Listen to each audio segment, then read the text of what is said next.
C. Joseph Vijay எனும் நான்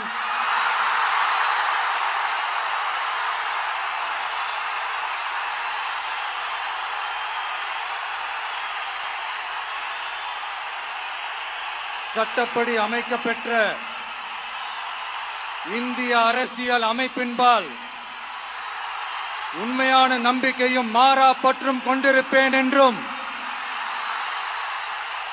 இந்திய நாட்டின் ஒப்பில்லாத முழு முதல் ஆட்சியையும் ஒருமையையும் நிலைநிறுத்துவேன் என்றும்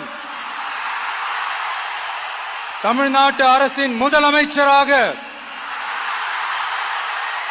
உண்மையாகவும் உளச்சான்றின்படியும் என் கடமைகளை நிறைவேற்றுவேன் என்றும்